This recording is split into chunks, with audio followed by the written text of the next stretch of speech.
Oh, and the crowd goes crazy again. They just love them some scum militias. As always, thank you for listening. It's Morrison World Domination. And I had a little fun with this. And when you hear these, you have to understand that this is like fantasy boxing, okay? I just wanted to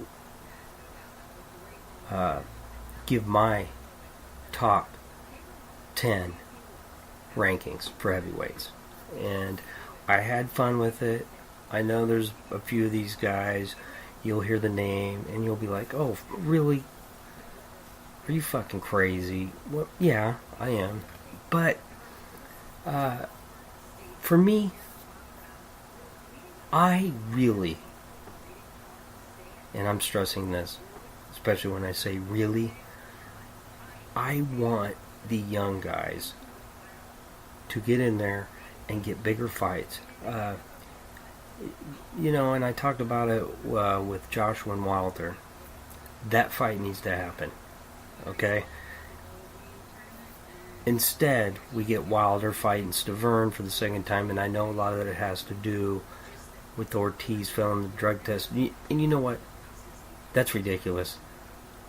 The guy, everything I'm reading, what he tested positive for, he needs because he's diabetic. So whatever the problem with that is, that should be eliminated. That fight should still be happening. We don't need to see these guys fighting the same guys over and over. Pulev. Alright? Really? With Joshua?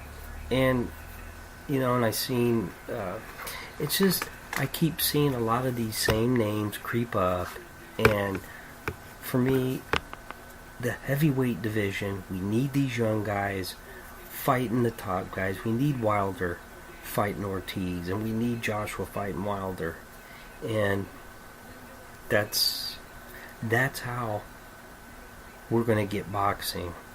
I know it'll never be the mainstream sport, like football and basketball and racing. Holy shit.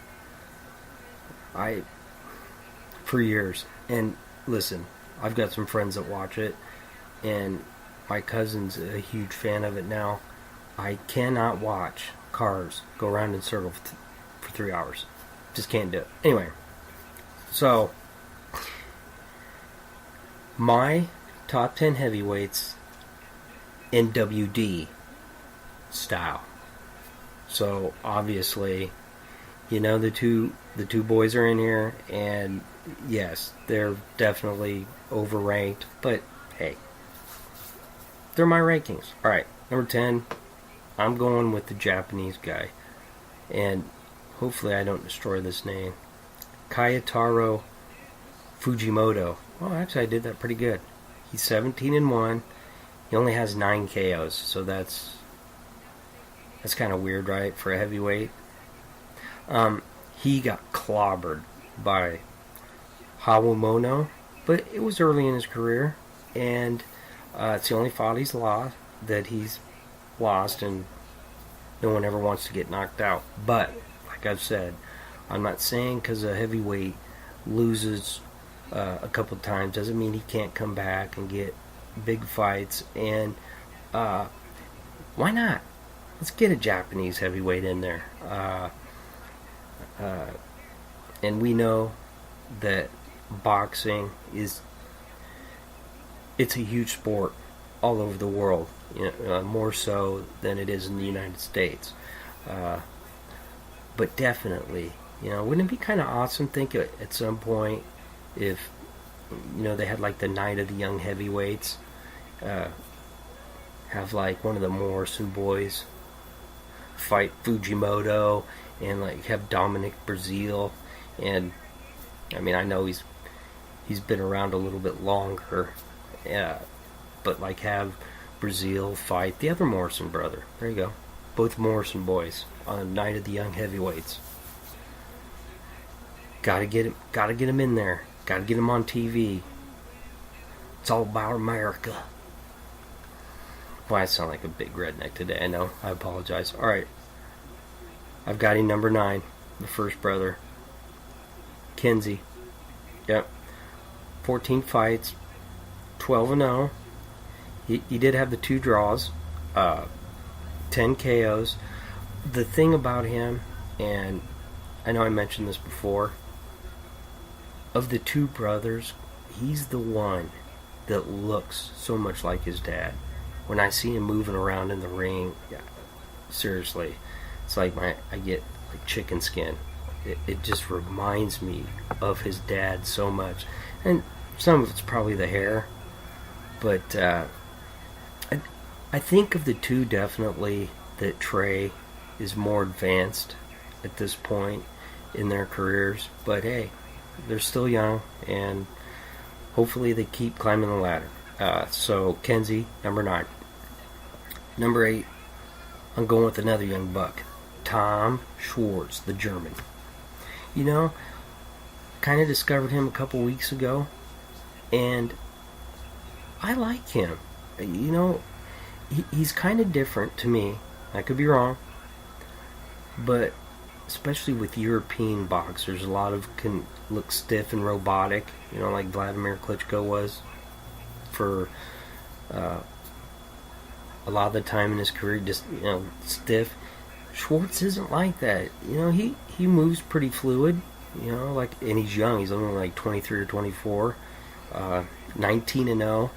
He only has a 63% knockout percentage, but either way, he's a heavyweight, and you know, with heavyweights, one punch, all it takes.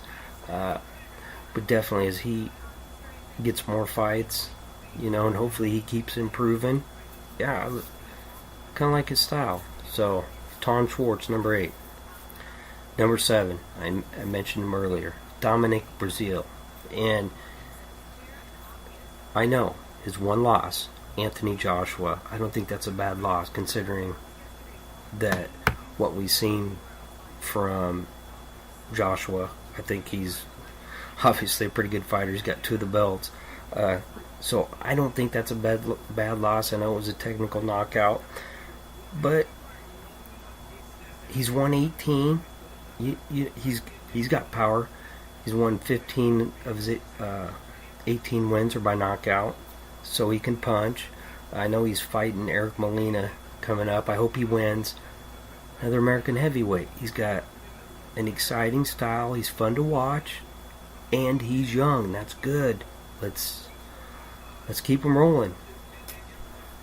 It's all about America. Sorry, I just had to do that again. All right. Number 6, Jarrell Miller. 19-0, and he's got a fight coming up with Walk. So, I hope that's pronounced. Is it Watch, whatever, Walk. 19-0. He did have the one draw with Joey DeWeco, remember that? I watched that. And I know doesn't have a lot of big names on his resume either, but he's another one. You know, I kind of like his style, and it's good to me that at least we have some younger guys in there. Got some guys that can box, got some guys that can punch. That is good for heavyweight boxing. I'm pushing it. I'm trying, you know. And this boxing thing, it's starting to gain some momentum again. You know, it started with McGregor, you know, and Floyd. I wasn't real super excited about that fight. That was just me. I like McGregor, but you know, I just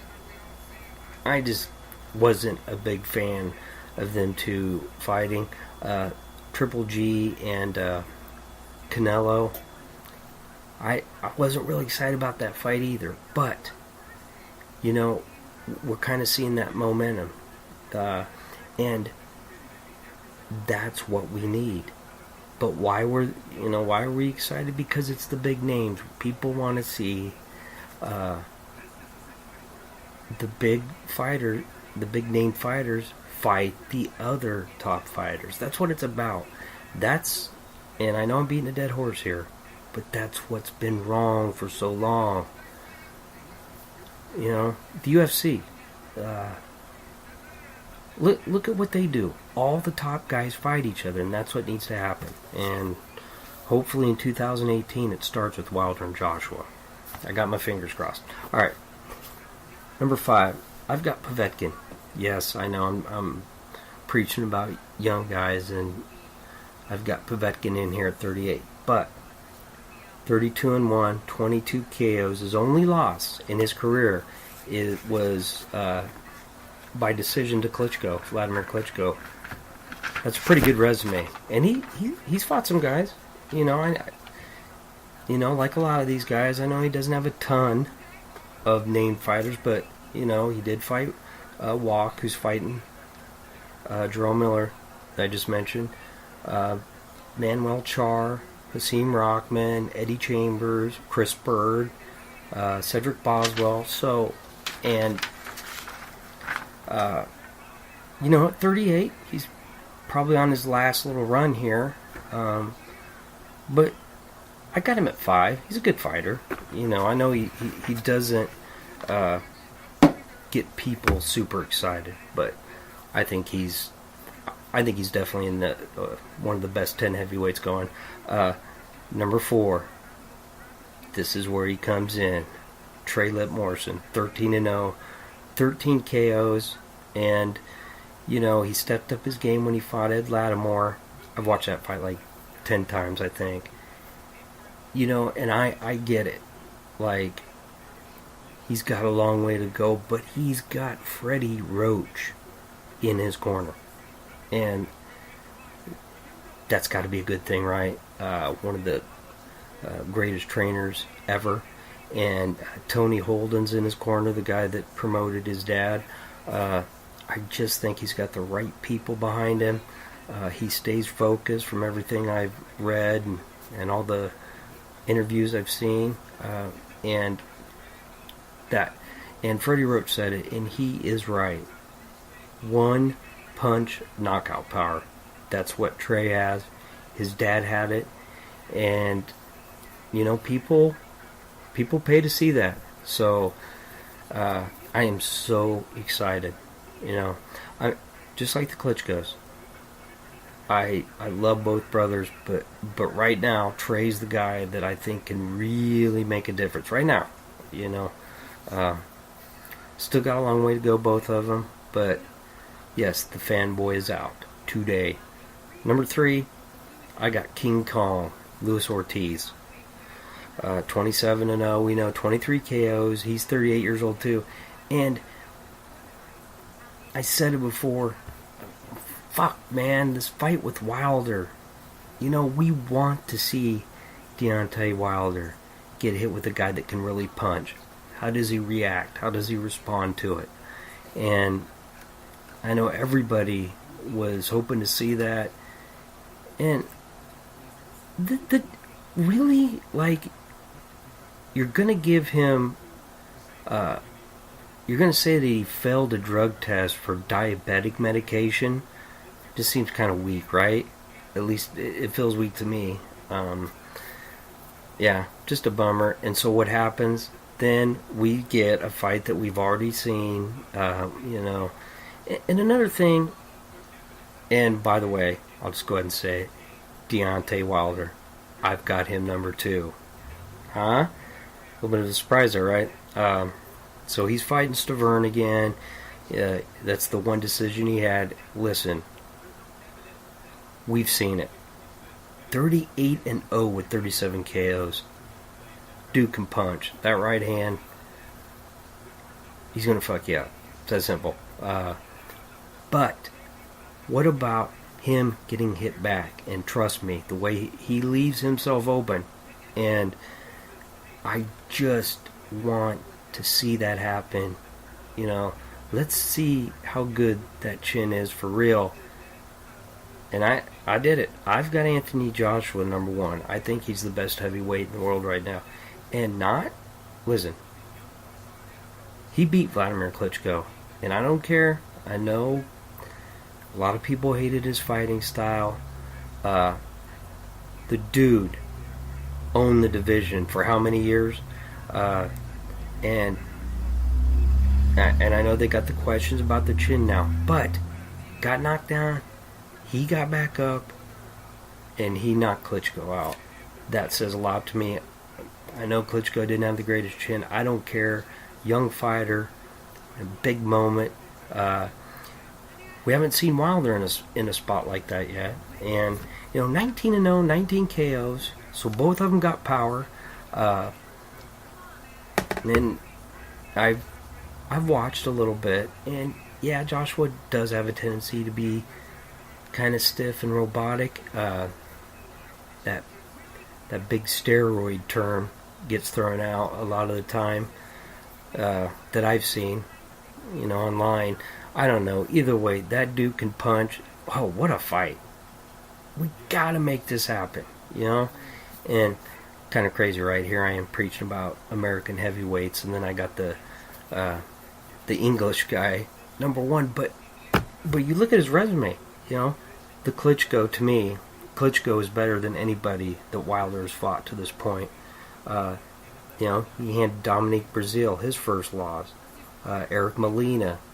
He handled Charles Martin, his first loss. Wow, Charles Martin. He fought Anthony Joshua, and Joshua must have hit him so hard that it turned him into a lunatic. Have you seen some of the videos that guy's made? Wow, he's went off the deep end. That's what, Anthony Joshua hits you so hard that it turns you into a different person. Of course, I really shouldn't make fun of stuff like that, but check out some of Charles Martin's videos. Holy shit. That dude, wow. And Dylan White gave him his first loss. I know, maybe some of these fighters weren't that good to begin with, but still, I think it does say something when he's given these guys the first loss of their career. He fought Kevin Johnson, beat Kevin Johnson. I know he isn't legendary, but he's been in the ring with some good fighters. So to me, that I just think even with just 19 fights, I think his resume is a little better than Wilder's. That's just my opinion. But really, they're so close. But let's make that fight happen, right? Let's get Stavern, and he's fighting Pulev. Joshua, get that out of the way. Let's make that fight happen. That would be awesome. American heavyweight on the scene, and people want to see him fight the other big dog in the division. That would be awesome. So there you go. That's my top 10. You can go ahead and call it my fantasy top 10. That's okay. But I'm still going to have both Morrison boys in there regardless. That's just how I roll. And that, obviously, that's why I started this show. Alright, you know how to do this. Take it easy. And if it's easy, take it twice. I'm out.